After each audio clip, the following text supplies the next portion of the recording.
Where our veterans' voices are heard. MBR Talk. Hey, thanks for supporting our channel by watching and listening. Find us on the web at mbradio.us.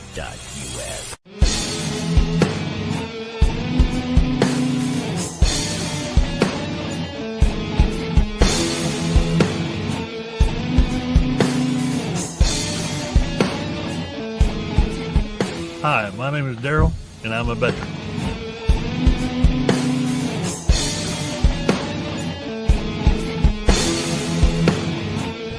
Hey, I'm Travis. I'm an Air Force veteran. Hey, my name's Jonathan, and I'm a veteran.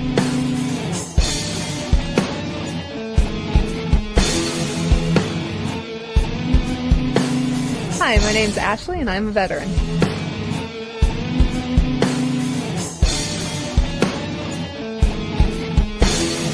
My name is Chad, and I'm a veteran.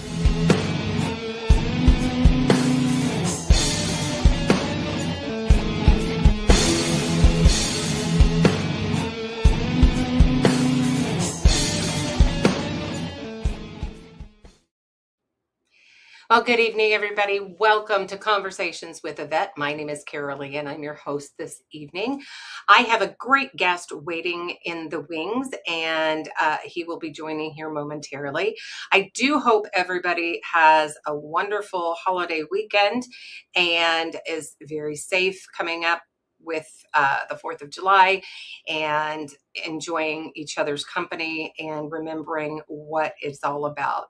So again, thank you all for being here, and please help me welcome Graham Paul Roberts, and he is a Welsh Guard. Welsh Guards, yeah. Nice. So thank you so much for coming on, and it is fairly late there in comparison to the time here. So coordinating, I appreciate that, and working with the schedules that we have. How is it so different? I don't know. Have you been to the U.S. at all? I certainly have, yeah. I went there in 1999. Okay. And I am just kind of getting a little ahead of myself. I have not been outside of the U.S. So I'm really curious to know, in your opinion, the differences between the UK and here. There's not that much difference in terms of our ethos, I think. We all think on the same side of the bread, if that makes sense. Mm-hmm. You could argue there's a massive difference with the weather, especially down south of America, I guess. In UK, where we have two extremes, we have either really, really hot or really cold. Have you been watching the World Cup at all? No, only the highlights. It's on early hours for me. I haven't really been watching specifically the actual games, but I have been watching the Europeans' surprise and shock about America, and they're so excited about how they've all been welcomed and just the hospitality. And it really warms the heart, because they're calling it the biggest sleepover ever, and it's our long lost cousins that our parents never let us talk to coming to visit. Yeah, we have got a good relationship with the States in the UK. Yeah. And we have done for a very long time, hundreds of years. So when we go over to the US, I'm talking for the World Cup now, there is a sense of being expected to be welcomed, which that has been the case. Mm-hmm. Yeah, it's great to see it. And it's great to see all the other countries that are here getting along. I mean, Japan, Mexico, Turkey, Australia, just on and on and on, and how they're integrating even with themselves together. And it's so funny to hear that was it the Scots drank Boston out of beer. I love it. I'm not in a position to agree or disagree. No. It was. I love it. I think it was great, and they're now. I think the conversation is that they're now considering themselves sister cities, kind of a thing, because they absolutely loved each other, and it really embraced each other. So yeah, it just makes me happy, and I think everybody around the world needed it, and so I'm pleased with that. Okay, but I digress. So I always start my shows out by asking my guests to tell me a little bit about who you were as a child. Okay, so obviously I'm Graham Paul Roberts from North Wales, from a place called Bangor, which I believe you have a Bangor in the US. We do. Maine. Bangor, Maine. I was born in August 1976. What was the hottest summer, in decades. Wow. You could argue this summer's bloody well hot. I think 1976, the heat wave was for 14, 15 days, and we've only got for 5 days this time. Sorry, like you, I digress, sorry. So I was born, the birth was quite difficult. I was 6 weeks premature, 2 pound born. And the doctors asked my father who he would prefer to survive, and he chose my mum, his wife. And on reflection, I suppose I would have done the same thing. So the birth, had a double hernia, so I had to have an operation. But the hospital in Bangor, where I was born, didn't really have the medical equipment to help me. So I then got moved to Alderhay in Liverpool, which is a specialist hospital for children. So I spent a few weeks there in an incubator. And the predictions were I wasn't going to live past my 16th birthday. I'd have learning disabilities. The left side of my body would grow slightly smaller. So it's kind of, dare I say this, doomed at an early age. And then I remember when I was in primary school, yes, I did struggle. I was put in a specialist unit to help me, which then resulted in me being bullied because I was different. When we grew up, we weren't, rich. I not very good clothing on compared to my peers. And when I got to teenage years, I found myself avoiding home time. So I used to avoid being bullied. So I used to hide under the stairs in the school. I used to wait till about 4 o'clock till everyone else went. Then I came out from the shadows and walked home. And my excuse to my parents were I was doing homework at school, which wasn't the case. I was just hiding. So yeah, so that was my childhood. Wow. That had to have been difficult. And children can be so cruel. Yeah. What was it like after primary school into your later years of education? So in the UK, we have primary school, which goes up to the age of 12 or 13. Okay. And then you have high school from 13 to 16. And if you do A-levels, you then go up to 18, and then go to university, which in the US you call college, I believe. Yes.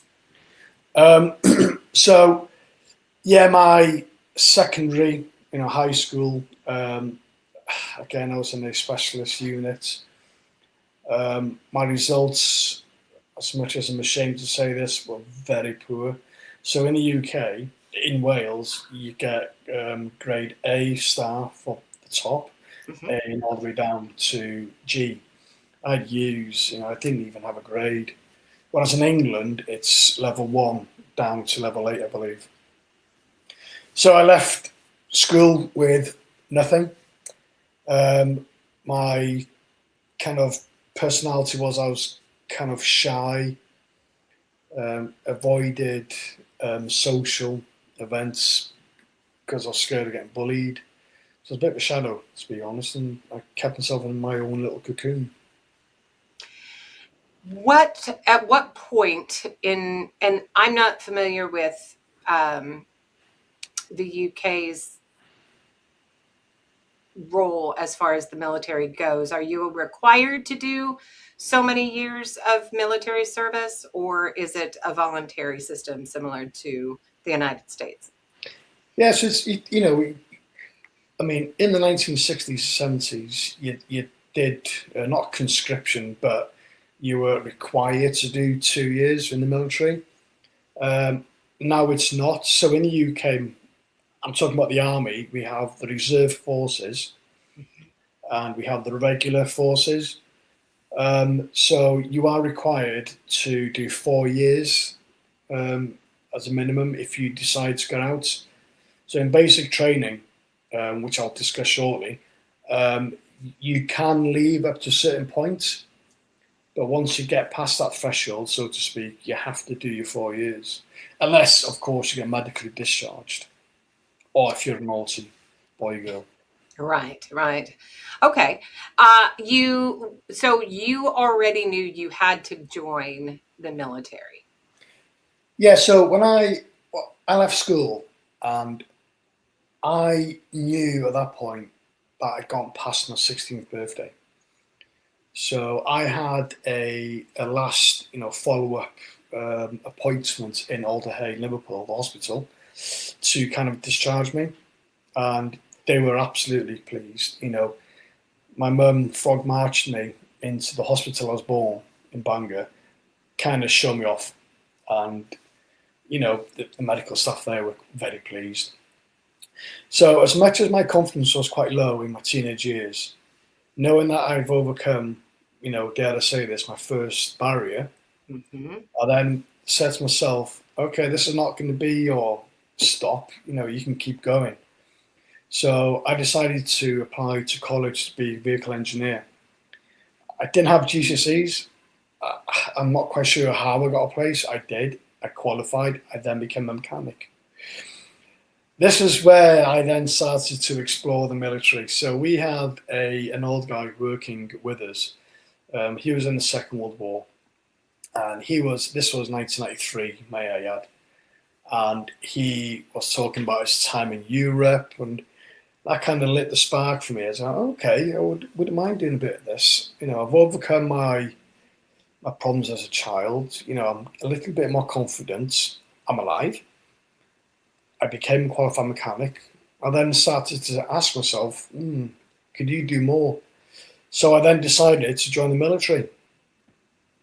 When you decided to join the military, do they have different branches of military that you can choose from? Yeah, so in Britain, you walk into a recruiting office. Let's just say, for example, you've got no idea what you want to do. The recruiting sergeant there, he presents you with different options. This is on the back of you doing a test to see if you're able to do certain, paths in the military. So I got presented with the engineering pathway. Initially, is that brilliant? Okay. But having said that, sorry, there are different paths you could apply for depending on what you want to do or what you get advised to do. So I decided I wanted to explore the engineering pathway. So I had my first interview to join the Royal Electrical and Mechanical Engineers, so essentially fixed vehicles. Passed my assessment, and when you join the British military, you walk into the recruiting office. Like I said, we have all this chat. You have an interview, and then you go away and you pass your recruit selection for 2 days, where they test your physical ability, your cognitive ability, etc. And you're so. And then you have a second interview, and then a few days later, you then sign the dotted line. So I went back for my second interview, and in the doorway was a Welsh Guards recruiter. And he said to me, "You're joining the Army, aren't you?" I said, "Yeah." And he goes, "You can do that in the Welsh Guards, young man." me being a naive at that time 18-year-old in 1994, this was, I said, oh, okay. And then he said, if you join the Welsh Guards today, young man, you'll go to Hong Kong. I thought, oh, brilliant. Needless to say, I didn't go anywhere near Hong Kong, but I ended up joining the Welsh Guards in 1995. So they sold, all these wonderful things to me, but no. That sounds about very, very similar to the United States. So, Oh, right, okay. yeah. A lot of times they will sign on what's called a general contract. So if they don't know really what they want to do, it's or an open contract, and it means they can put you wherever they need you. So, yeah, I mean, there have been people that have gone in as cooks or something like that because they had an opening that needed filled. So, and they might not be a chef. They might at all. Well, that's what the military are doing now, actually, in the UK. You don't go to the recruiting office now with an aspiration to join the Welsh Guards. They tell you where you're going to go because they're filling in the numbers where the gaps are. Yes. So it's interesting to say that. Yeah, it's the same as the UK then. Mm-hmm. You end up getting to, what do they call it there once you've signed on the dotted line and you go to your training? Here you've got basic training or boot camp. Yeah, in the UK, it's still basic training. Okay. What was it like for you to set foot there knowing that you were going to be starting this military journey? I was very scared. Very scared. The last time I was facing a structured model was in school, and I was scared that history would repeat itself. So I remember actually getting off the train in a place called Brookwood in Surrey, and I wanted to turn around and go home, but something inside me said, "No, don't fail. You failed before. Let's progress now." So I did that. I cracked on. I then started my training. So in the UK, back in the 90s and early 2000s, you did 12 weeks basic military training, which comprises of fitness, military knowledge, shooting, and basic exercises overnight. And then you do your specialist training. Okay. So in the UK, I joined the Welsh Guards, which was infantry. We then went to Catterick and we did 14 weeks specialist infantry training where, we did ambushes, more enhanced firing, section platoon attacks, etc. Interesting. You complete that. Once you complete all the training, are you then considered a Welsh Guard? At what point do you get the actual title? Oh, it's in the recruiting office. When you have your second interview, when you sign the dotted line, when you sign a contract, you then that's your regiment. Having said that, there has been cases where people have failed fitness tests because, like you said, in the infantry, their fitness is slightly higher than other branches in the military. Right. So if you do fail, you are then placed on another pathway, like a trade example. Interestingly, here in the United States, until you graduate the basic training or boot camp, you're considered a recruit. So in the Marine Corps, and I can speak on this because I have 2 Marine veterans, they are considered, they have to speak about themselves in the third person. Oh, okay. So this recruit, so their name is never used. It's this recruit. Okay. And then once they graduate, as far as the Marine Corps, they get their Eagle Globe Anchor Pin, the EGA, and then that is considered that they have graduated and become a Marine, and then they move on to their trainings at that stage. Okay. So it's interesting the differences between countries. When you complete your training, where do you go next? So once you complete your training, you then join your unit. So, like discussed, I joined the Welsh Guards, and then I start, my career. So, the Welsh Guards, for the listeners, they're the ones outside Buckingham Palace and Windsor Castle in London with big furry hats and the red coats. So we call it the tunic, which is the red coat, and the bearskin, the big furry hat. So I did that. I joined the Welsh Guards and we went to London to a place called Wellington Barracks, and I started the first 4 years of my military career doing public duty, so essentially guarding the royal palaces. Wow. So you had to wear the furry hat? Yeah. Was So it hot? It looks hot when I see pictures and videos. Yes. Please understand that it's really hot. In the summer, you stood there with this. The jackets are really thick, as are the trousers, the tweeds, and the black boots, the curb chain, which is leather, and obviously the bearskin. Excuse me. You are constantly sweating, although you're not moving. So the Queen's Guard, or King's Guard now, is in the summer for 24 hours, and traditionally do 2 hours on sentry and 6 to 8 hours relaxing. That's nice. You get some downtime at least. So I can't imagine when you sweat that much what those jackets smell like. Well, we have an underlayer. We call it a granddad's shirt, or a company t-shirt guys wear now. Okay. Absorbs the sweat, so the tunic. And the tunic itself, it has got a silk lining, and then the tunic material itself. Okay. It's all the little ins and outs, right? So you did that for 4 years, you said? Yeah. So we didn't do that every day for 4 years. You do a certain amount of weeks doing that, and then obviously we revert to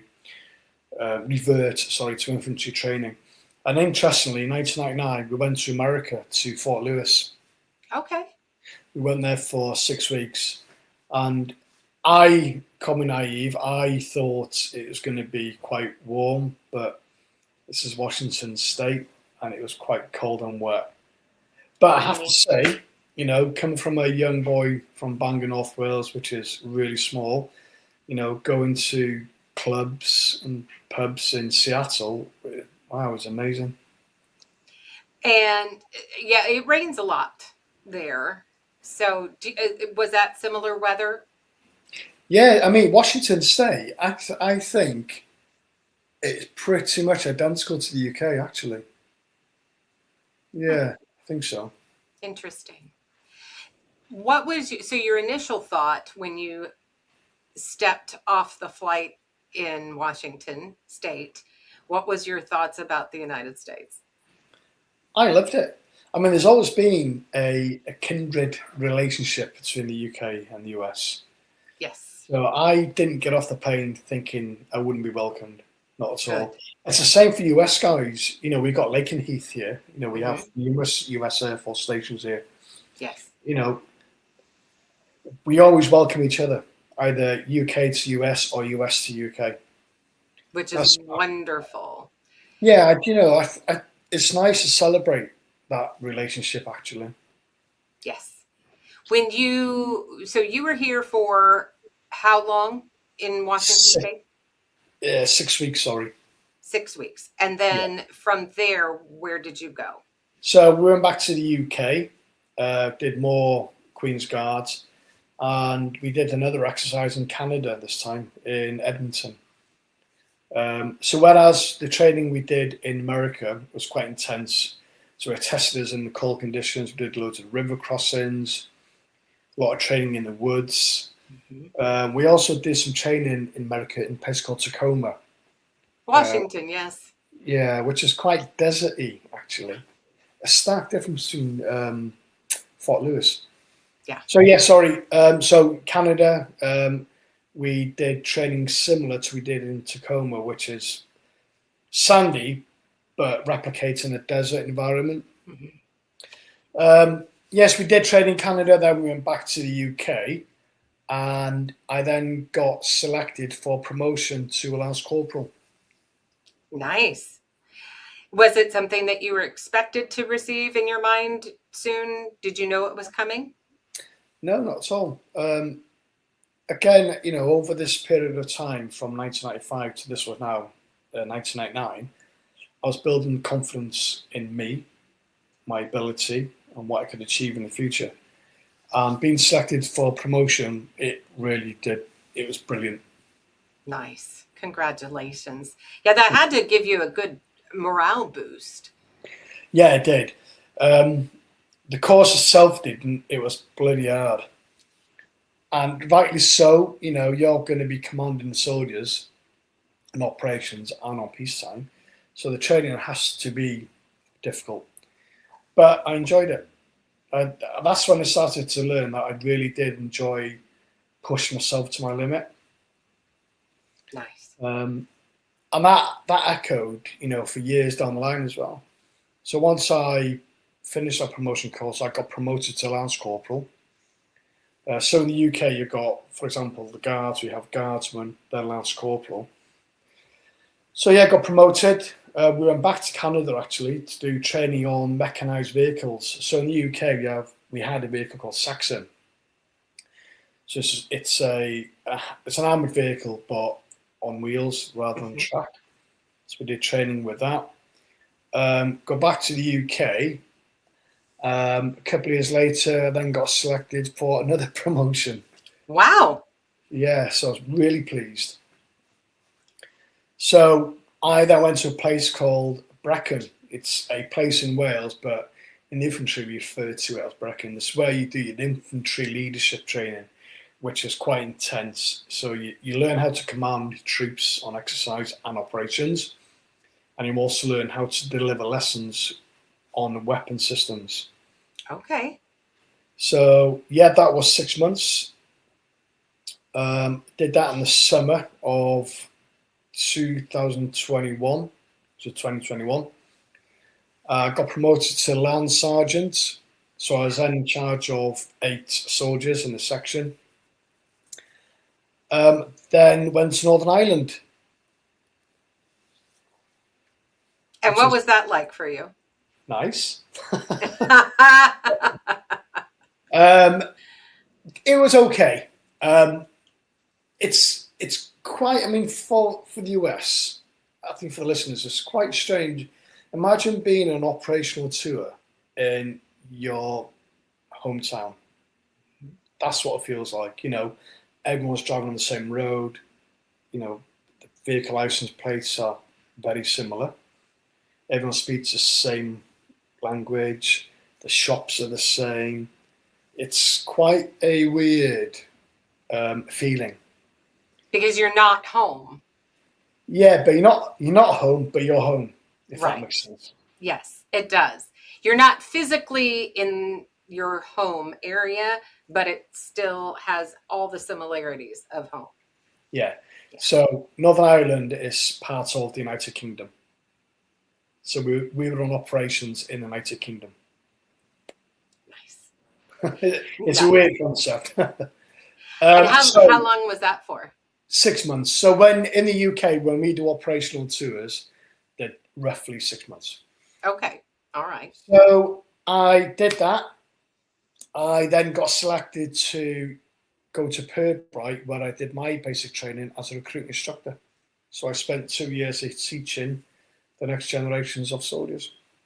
What did you think of yourself when you first did your first training? Were you nervous? Were you confident? How do you believe you felt then? That's a good question. I was forgetting who I was in terms of a teenager, but I didn't, if that makes sense. So there was one occasion where I did a recruit who was like me. So I went out of the way to help this young man, and needless to say, he flourished. Nice. Yeah. So I spent 2 years there teaching. Then I went back to the battalion back to my Welsh Guards unit. We then moved to Kosovo. So we did static covert surveillance in Kosovo. So we basically were looking for people who were wanted for war crimes. Wow. What year was that? 2006 into 7. Okay. All right. Yeah, so we went to Pristina and Mitrovica and hunting down people who did naughty things, basically. Wow. I always wonder what would be the mindset that you would have to do something like that. What a question. I think the mindset, I want to say discipline, because you're spending, weeks in an observation post underground in the bush looking at someone. So your mindset needs to be over discipline foundation. Mm-hmm. And also coupled with that, with the want to catch people who've done bad things. So, yeah, we did that for 6 months, and I then got selected for another promotion. So I was really climbing up the ladder now. So I got selected to be a platoon sergeant. Wow. Yeah, so I wasn't this fragile young boy anymore. I was the new me. So I went back down to Brecon, did a 6-month promotion course. This time, I was learning how to command and administrate a platoon of 30 soldiers. And whereas before I was learning how to deliver lessons on weapon systems, I was now learning how to design live firing tactical training. Oh, wow. So yeah, I did that. Went back to London, and after a few months, I then got selected to go to Sandhurst to teach officer cadets. So Sandhurst, for the listeners across the pond, it's the equivalent of West Point. Oh, wow. Okay, so very prestigious. Yeah.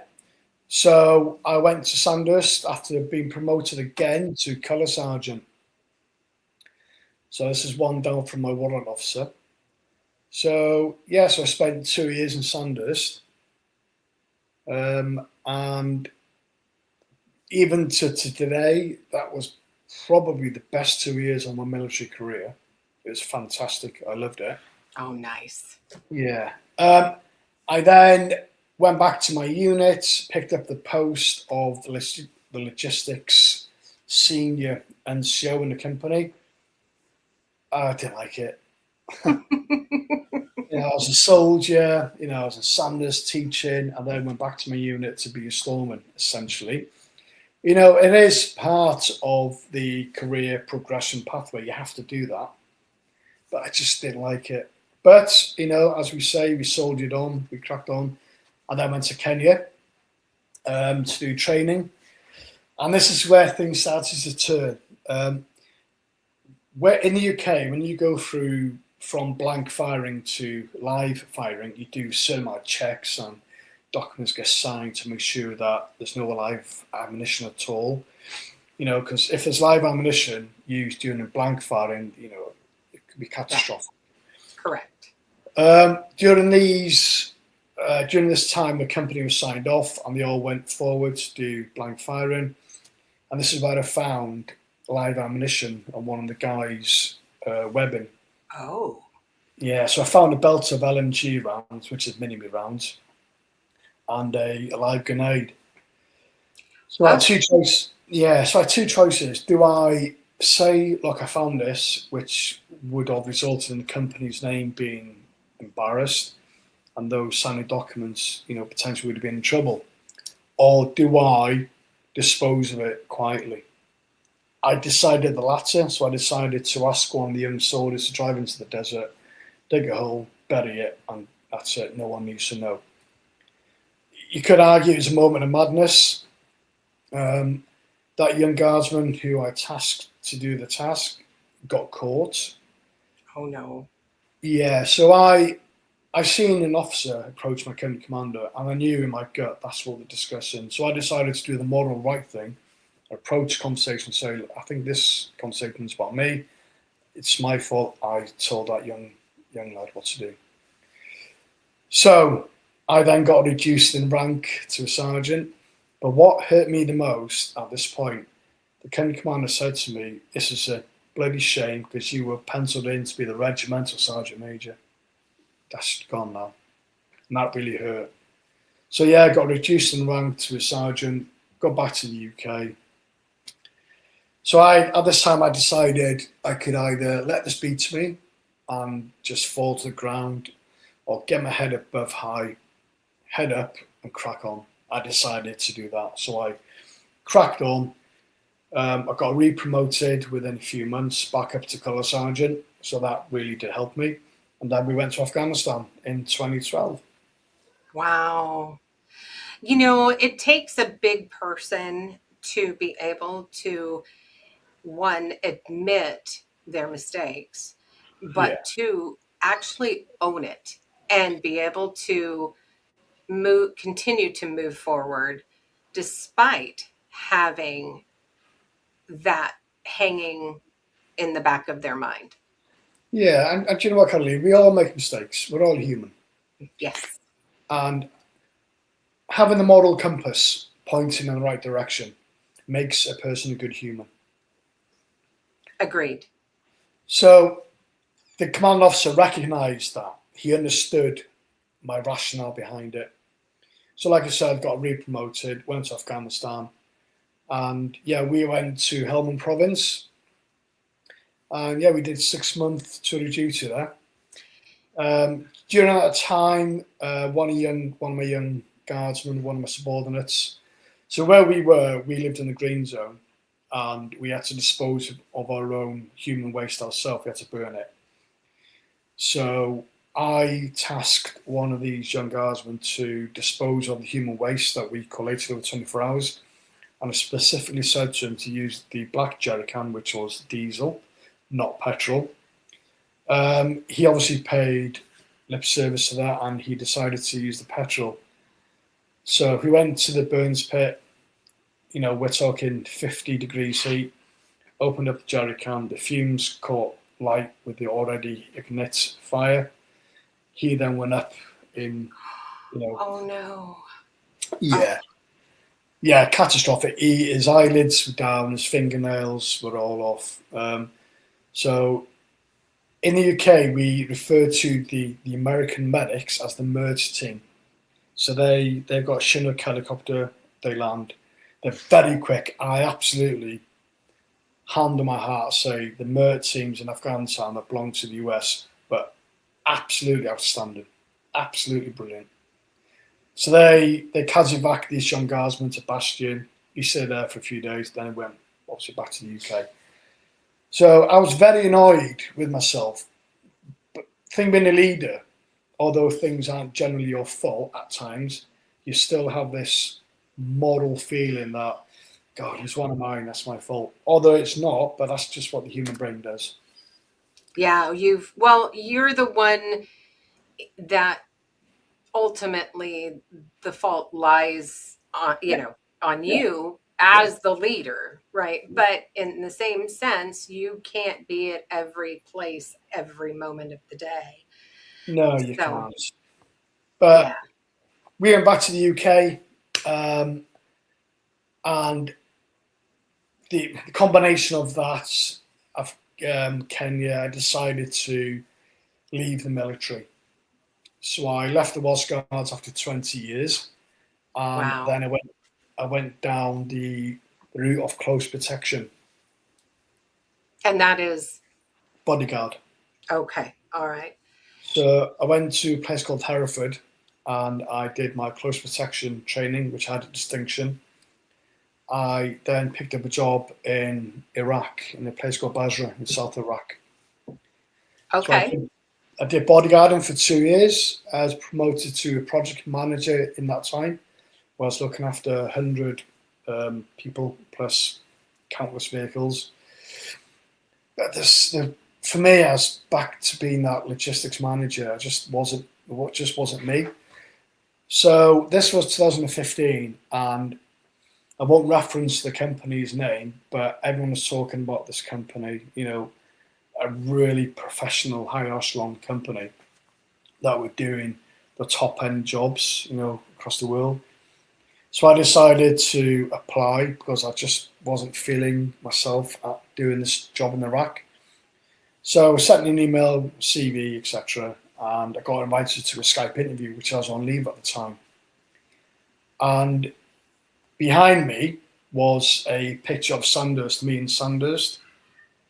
And the guy who interviewed me was an ex-colonel in the British Army. And Wow. he made reference to this. And the conversation went well, The atmospherics of the chat was brilliant. It's more of I didn't know the guy at the time, but it's more of a friendly chat. Interview finished, and within about half an hour, he offered me the job. Nice. And the job, this is 2015, mind, the job was in Syria. Okay. Our task was to build a new special battalion to defend a place called S17 and K12. So I was quite shocked because at that time Syria was dominating the news with ISIS, etc. Mm-hmm. So he then said to me the pay packet, which was for the US listeners, was about $700 a day. Wow, that's significant. Yeah, I mean, I then started to worry. I thought, crap, why is it so much? But, being a typical bloke, so to speak, I didn't see that then. I thought, just seeing the numbers. So we went to London, we did training, and, I went back home, started packing my kit, and then I flew into Beirut, in Lebanon. And I thought, interesting to have that impression, Carolee, because I thought Beirut was going to be this rundown place. Actually, it was brilliant, vibrant. Muslims, Christians living and, socializing together.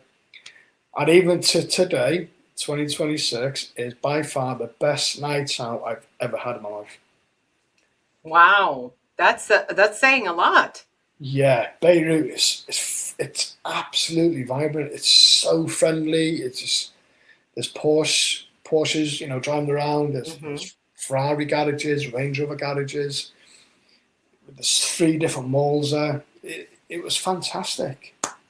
So they rebuilt a lot. Oh yeah, hugely. So we spent a few days there waiting for the visas, and we then crossed into Syria.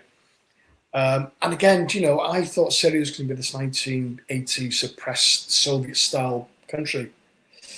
When we first crossed into Syria, everyone welcomed us with open arms. There's a few raised eyebrows. Dare I say, a few dollars passed over to keep people quiet. As we were driving in a direction, that's when the Syria, I thought, then became relevant in terms of the checkpoints were very dated, the weapon systems were quite dated, the discipline was quite poor. So we travelled, got to S17. We then met the commanders who was going to be working with us. We met the soldiers. We built rapport. And then we went to visit the training areas, which was just by K12. We then designed using my senior Brecken, my building live firing training areas. Right. We then decided to build areas, we built a trench system, bayonet fighting, all the rest of it. And we then started to train. We started to build a special battalion. Wow. How long did it take to get that built? Quite some time. They, in Syria at the time, there was no structured training for the group of people that we were training. So it took some time. To put into context, we did a fitness test a mile and a half, and the quickest person came in at 24 minutes, which is really slow. And the slowest person came in at something like 42 minutes. Wow. In the UK, the model for that mile and a half run is 10 and a half minutes.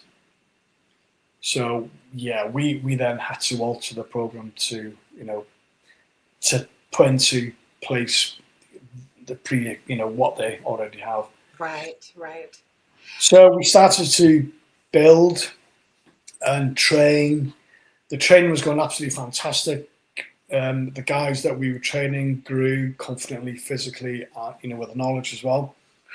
But the enemy, which I referred to as the Black Front, who later became Shadow Coalition to the west, they were attacking the points on the front quite regularly, most every night.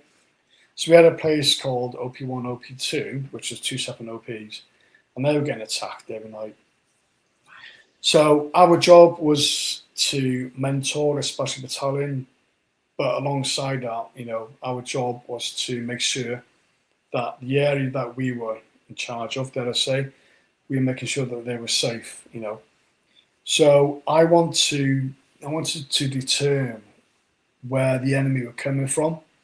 So OP1 was getting attacked every night. So on the horizon, ahead of them, ahead was a disused small building. Yeah. And I put myself in the enemy's point of view, and I then said to myself that would be a good FRV before a launch. So I decided to do a recce with myself plus 2 British operators and 2 Syrian snipers to look at this place, to look for ground sign, etc. So we patrolled along and we approached the building, got to the outskirts of the building, and 15 meters ahead of me was another disused building, and I seen a Shadow Coalition fighter lean around the building. Mm-hmm. Looked at me. I was only 15 meters away from him, and then he went back again. And I can still remember exactly what he was. He was wearing MC Hammer style trousers, digicam, distache, and chest rig. Holding a long barrel weapon. So I froze. I didn't know what to do. I just didn't believe what I seen. He then reappeared. This time started to raise his weapon. And that's when my training kicked in. I raised my weapon. Obviously, I was quicker, And then what unfolded from that was quite a big firefight. So we were firing, and then moving backwards. And there was just more than one enemy. There's quite a few of them popping up everywhere. We then moved backwards to our vehicle. En route to the vehicle, I noticed a cave. And I seen one of the fighters jump into the cave. I thought, okay, if we get into the vehicle, I'm running the risk of a fighter coming up again and then engaging us. So I decided to run forward again, post a grenade into the cave, grenade went off. You got on the vehicles, no one followed us. Then we went back to our location where we used to stay. So that was my first encounter of kinetic warfare in Syria. Wow. And that's your first, was that your first real firefight that you had in your entire career? Yeah, that was the proper first fight, that close to an enemy. Right. So we knew where the enemy was launching from. This time I wanted to choke them, so to speak. I wanted to kind of guide them into an area that we were going to cut off.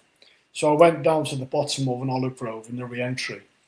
And as I was determining where to put barbed wire, I had guys behind me on the slope up where the ground leveled out in fire support. As I was down in the re-entry, the enemy noticed me and engaged me. So I had the enemy firing at me, and then the guys behind me firing back at them. So I was stuck between rounds going this way and rounds going that way. And to add to that, my bloody radio went dead. So I couldn't tell my guys to stop firing so I can move up. So the enemy, their rounds are getting closer to me. So I decided I'm going to have to do something before I get killed. So I decided to run with my AK in my right hand, my left hand in the air, started to wave running up towards my own fire. Luckily, the bloke see me and they shouted, Mr. Robocoming, don't fire. I then got behind them, they then engaged, and also we peeled and we moved out. So that was definitely where the enemy were approaching from. So we decided then to build more defences at the back of the olive grove. So we went on another day. So I'm briefing the blokes up who were all in one line with all the barbed wires and all the rest of it to put out. So I'm stood with my AK in my right hand, and I think it's clear to mention now that the enemy was 1,000 metres away on the other side of the bowl. So I'm stood there with my AK about 3 inches from my right thigh, my right leg, briefing the blokes what to do. They're in a prone position. And then all I remember feeling was this almighty sting on my fingers. My weapon got ripped from my hand. And 4 meters ahead of me was a splash. So essentially, an enemy sniper shot at me, but the round went between my hand and my leg, which is the gap is only 3 inches. Wow. Wow. Yeah. You are so fortunate. I do believe I've got a guardian angel. And a friend of mine threw me to the ground, checked for my body armor, checked for blood. There was nothing. Same day, we carried on. Same day, I'm lying behind an olive tree, which, for reference, the stem was only about 2 inches, 3 inches maybe. And rounds start cracking. And the difference, there's 2 differences between getting shot at. If you hear a crack in the thump, it's a good 6 foot, maybe 6 meters ahead of you, or above, sorry. But when you hear a whistle, that's within 2 feet of you. Yeah. And I was lying down and I could hear the whistles going past my head. So I had a friend of mine to my right, and between us was a Syrian guy. He got shot in his hand. His hand was in a hell of a mess. His finger was down. So I threw my friend a first field dressing. He had a tourniquet. We gave him first aid. We could not move. I was literally pinned down. When you are closest to death, the only way to describe it is you give in and you become at peace. So I lay there, waiting. I was at peace. I wasn't anxious. I did say goodbye to my kids at the time. I said, goodbye, I love you, and I waited to be killed. Luckily, the artillery hit the firing point. We got up and then we extracted. We then determined that, look, the enemy are getting stronger here. We need to actually attack where they're firing from. So on another occasion, we then started to plan an attack. And due to my Sandhurst experience, I then was asked to mentor the platoon commander. So I helped the platoon commander do an attack from the right flank. So I said to the platoon commander, right, this is the model we're using, you go. I stayed with the sections to give fire support. We got engaged, again, rounds cracking over us. The guy to my left, his head just dropped. I thought, God, so what's wrong with him? So I started punching him in his arm. There's no response. I thought, crap, he's been killed. So I moved him over to his back and I checked him on his collarbone. He had a very small hole. I thought, being shot, there'd be blood everywhere. It literally wasn't. There was no red. It was just a small hole. I checked his back. There's no exit wound, but we were getting shots at. The round was getting closer and closer. So I decided to put him in a very poor fireman's lift, pretty much drag, really. So I dragged him, carried him to the vehicle about 50 odd meters away in dead ground. He then got extracted. That attack didn't go ahead. We had to cancel it.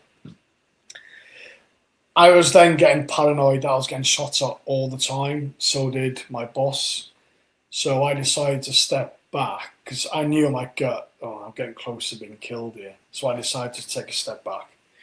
So we were watching the same attack, but on a different day, if that makes sense, from the first floor of a disused chicken factory. So we taught the guys how to mark and avoid IEDs. And one of the guys we taught, Mohammed, his typical blasé attitude, decided he knew best. So I was looking for a set of binoculars, looking at the attack go in, and I seen him go up this path. I was so annoyed because he wasn't doing the drills. And the next minute, just almighty puff of grey dust. He hit an IED. I couldn't see a body, nothing. So we went down the ladder. We then went to the contact point, and all the guys are running around, as we say in the UK, like headless chickens. Mm-hmm. So I controlled the platoon commander, controlled the guys, got to the contact point. There was nothing there whatsoever. No blood, nothing. He completely disappeared.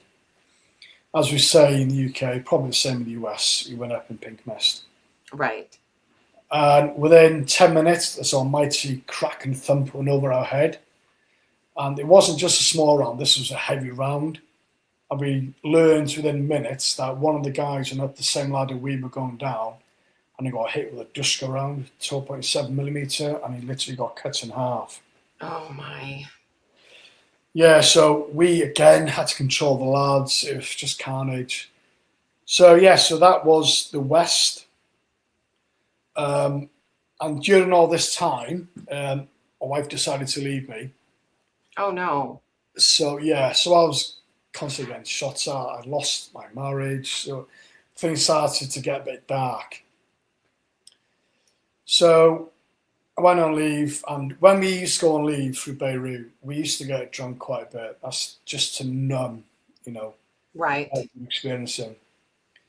I wasn't really human, if that makes sense. I just wasn't feeling me. I wasn't Graham anymore. I just didn't know who I was. So I went back to Syria, and this time we were fighting ISIS. So we were attacking 3 points. So the first one, I was mentoring. Second one, the platoon commander, he did the attack, but it wasn't as what I wanted.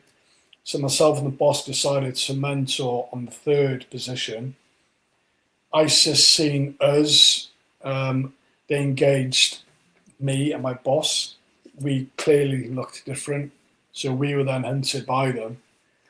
So we then went to cover behind a small pile of rocks. It wasn't much bigger than 3 foot, so we were in a prone position.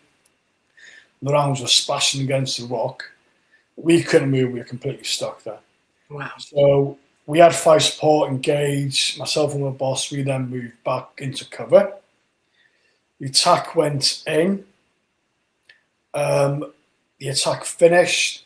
We then moved forward, and I made reference to me not being human just then. And what I seen was a burnt ISIS body.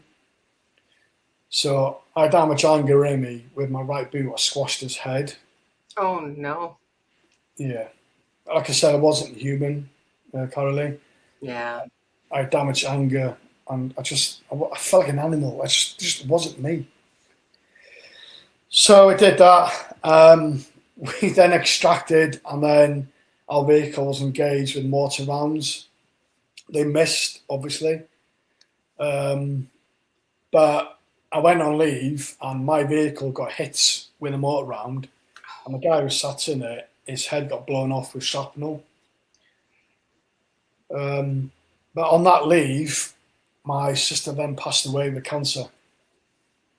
Goodness. So I lost my marriage. I was constantly getting shot at, numerous amount of times nearly being killed, and then I lost my sister. So I went back to Syria. We then started to close up. We were finished. Our mission was done. We then went to visit the ISIS, villages, and some of the stuff we seen was just barbaric. Those cages where they used to burn bodies in. Mm-hmm. All the tunnels. It was horrible. So yeah, that's our job done. We finished Syria. So 2019 January we left for the last time. Got home, all okay initially, and during my last rotation in Syria, I met my wife now. All brilliant, no problems at all. But then I started to have nightmares. I started to drink a lot. I just wasn't me. I just detached from reality.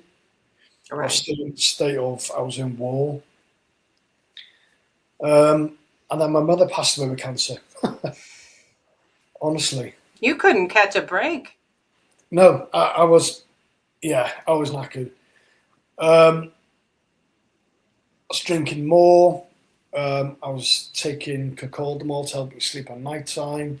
I was having nightmares. I was hitting out, screaming, crying in my sleep. And then my wife gave birth to our daughter, and during labour, I nearly lost both of them. My wife had a catastrophic bleed. She had to have a blood transfusion. So I started to say to myself, I was doing, a death following me everywhere.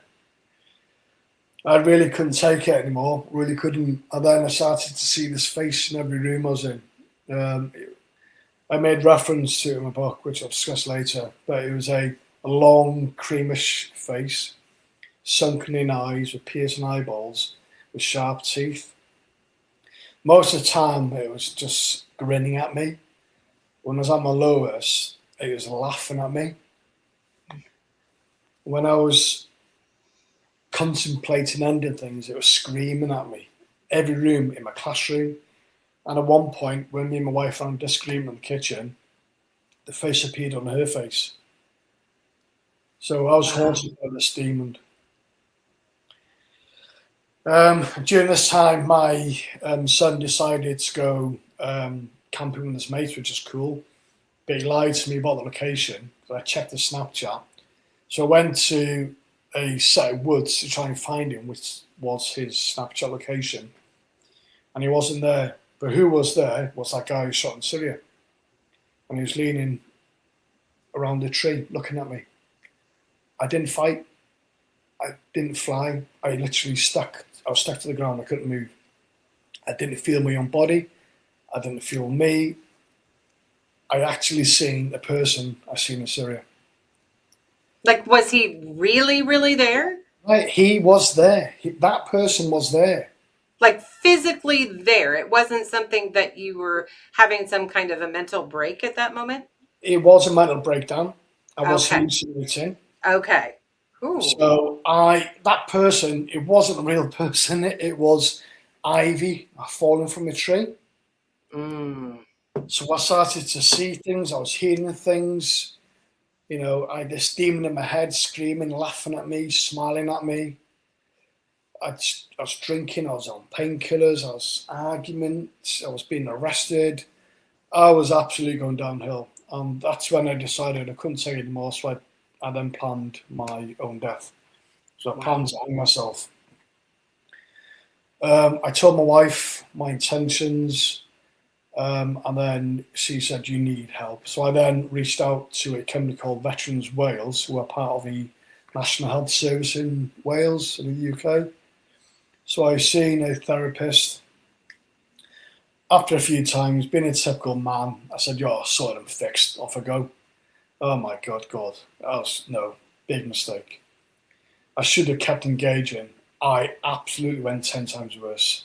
Oh no. The face was screaming all the time. I seen it at work. I then started to see ghosts in work. The alcohol consumption was ridiculous. The painkiller consumption was ridiculous. So I went back and I opened up properly to my therapist. And then she then said, what you've got is complex PTSD. And she then agreed that you need medical intervention. So she then passed me over to a clinical psychologist, a doctor, who then prescribed me medication. So he gave me quetiapine, which is an antipsychotic, and sertraline, which is an antidepressant.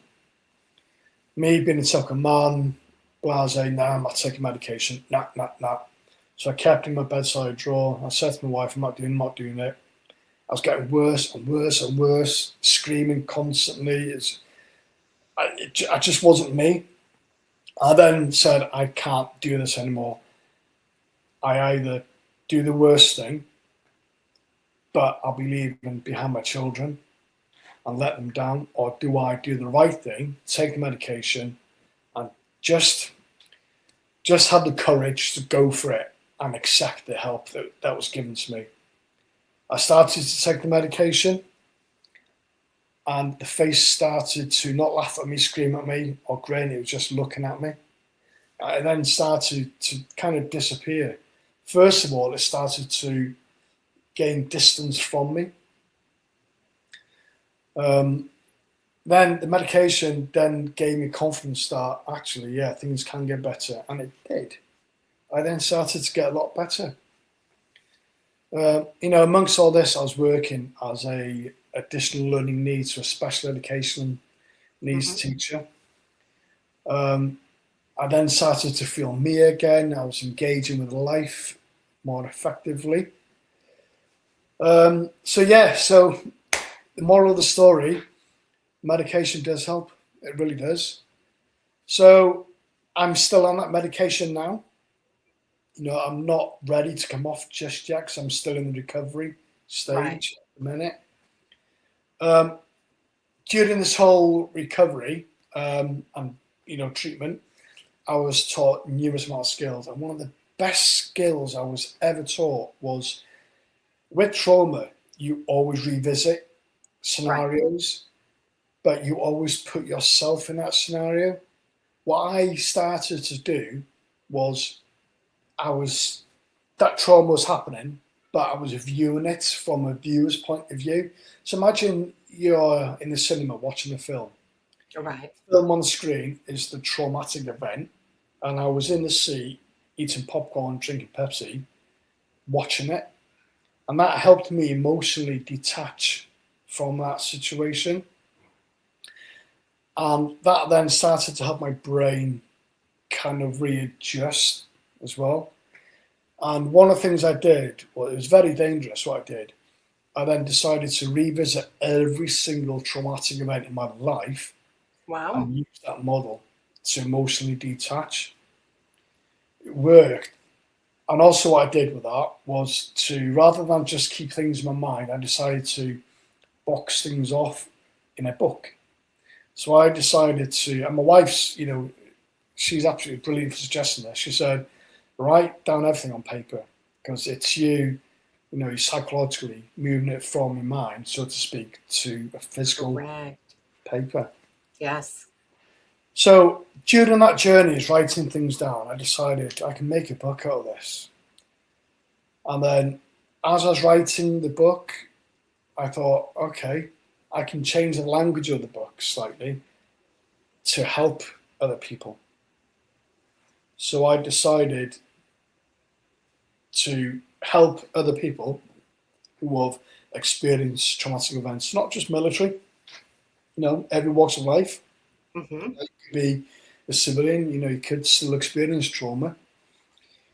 So I decided to write the book not as a toolkit, but as a living proof from an honest perspective of what a real human has gone through and what me, has done to get himself better. And I have got better. I love that. I absolutely love that. So tell me what is the name of the book that you wrote? We'll start there. So the book is called Echoes in the Silence.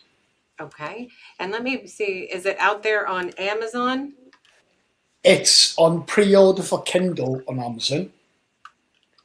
So the book covers a picture of me with a baseball cap in Syria with white sandbags, and Echoes in the Silence is the main text in the front cover. My name's at the bottom of the front cover. I'm trying to see if I can find. Okay. And then that is. So it's available on Amazon. So the Kindle's on pre-order now. So the ebook. The hardback and the paperback, that goes on pre-order next week for the launch date of the 3rd of July. Okay, let's see. I'm trying to find it on Amazon, or at least Google it.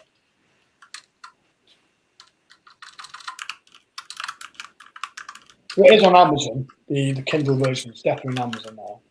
Okay.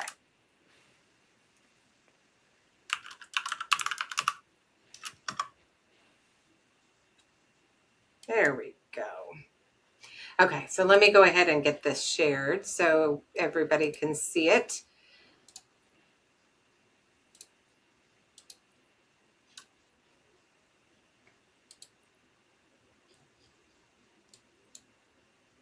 There we go. That's it. So that's the Kindle version, so the ebook. And with this book,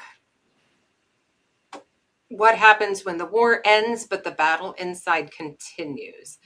So I absolutely love this. So the publication date is coming up July 3rd. Yeah. And did you say you have a time frame of when the hard copy will be out? Yeah, so the ebook, paperback, and the hardback, they're all out on the 3rd of July. Excellent. And it can be found on Amazon. Yes, Mom. Excellent. I have to ask you, so going back to all of the breakdown, the mental breakdown, excuse me, that you had during this time, and were you ever told that like the alcohol, painkillers, etc., was part of that breakdown that you had, the hallucinations and such? Did they ever try and remove that from you? Yeah, the alcohol didn't help. It didn't help. Dare I say this? It was a double-edged sword. It helped me at the time, but it's also detrimental to my progression. Same as the painkillers as well. I was just using it to numb, to kind of push it off. Whereas with trauma, it's a very difficult thing to say, but the best thing with trauma is to face it, to emotionally process it, and that gives your brain the tools to put it away. Memories are memories. They'll always be there. Let's be quite honest with that. But you can turn it from a forward memory, and you can turn it just like a memory of you when you first rode a bike as a child. Right. You're emotionally detaching from it. Right. And I can only imagine the difficulty that your wife had, for example, of dealing with that, because it's not just you. No, she's you're right. dealing with the aftermath of it and helping to try and guide you in a direction to seek help. And I absolutely commend her on that. It seems she's an absolute rock star. So congratulations with that. And I want to say, yeah, so the difficulties in the UK military for individuals who have PTSD, what other resources does your military provide for mental health help? Arguably, the military doesn't really provide anything. It's the charitable organisations that do. So we have the VA here, the Veterans Administration here, that is under the United States government, but there are the nonprofit entities that are literally everywhere across every state, different entities to help veterans. And most of them are veteran funded, veteran hosted, however you care to say it, veterans helping veterans. So you don't have anything, though, in the UK that would help, that is specifically where the UK has signed a contract with you and said, we want you to do X, Y, and Z, and in return, we're going to take care of you should something occur mentally. They don't have that. It's very similar to the US. We have a Veterans Affairs Minister in the government. Okay.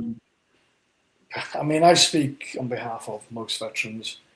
Once you leave the military, that's it. You become a ghost. If you do, have PTSD or you need help, there are veteran organisations out there. And, I'll echo what I said earlier. For me, it's Veterans Wales. And, they, did save my life effectively.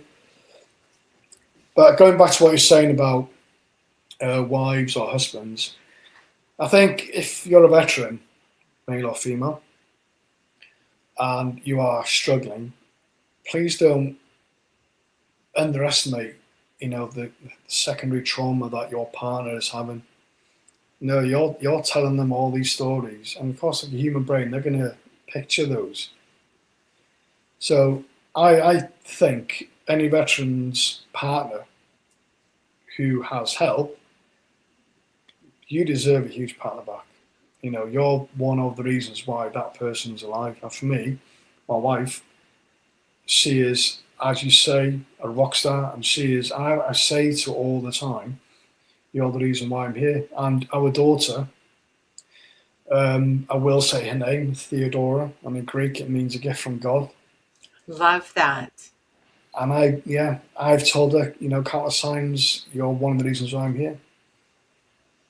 I think it's amazing. I think it's absolutely amazing how far you've come in life, and the traumas, the setbacks from the day that you were born to today, and how you never, ever gave up. You had moments of insecurities, but you never gave up into acting on those insecurities. And you're here with us today to share your story. So I want to thank you tremendously from the bottom of my heart for what you have done, who you have become, and I'm excited to see where you go from here. Thank you. I have a Facebook page where I put more behind the scenes stories up. I say about what I did to get better as well, and I encourage anyone to follow me on that. I'm more than happy to engage with anyone. If anyone wants to send me a message or ask what I did, what could they do, I'm absolutely more than happy. If I could save one life through my experience, I am a very happy person. That's amazing. And please, everyone, remember, check out Echoes in the Silence, coming out July 3rd and on Amazon. And let's give Graham all of the love and support that he deserves. So, Graham, if you want to hang tight for me here for a moment, I'm going to go ahead and wrap this up. But do you have any last words for anyone who's listening? No. From the bottom of my heart, thank you for having me on. And what I've learned through this journey of writing this book and my podcasts, etc., the US and the UK, we have the same thing. Yeah, absolutely. So, all right. Well, thank you, everybody, for watching. And please join me next week for another wonderful guest. So, y'all have a wonderful evening and stay safe. Ladies and gentlemen, thank you for tuning in to Military Broadcast Radio. As we wrap up today's show, we want to remind you that the podcast of today's episode will be available right after we go off the air. So if you missed any part of the show or want to listen again, be sure to check it out. And remember, we're here to support and honor our veterans. Your stories and experiences matter, and we are committed to giving you a platform to share them. That's right. We're here to give our veterans a voice. So don't forget to catch the podcast and stay connected with us. Giving our veterans a voice.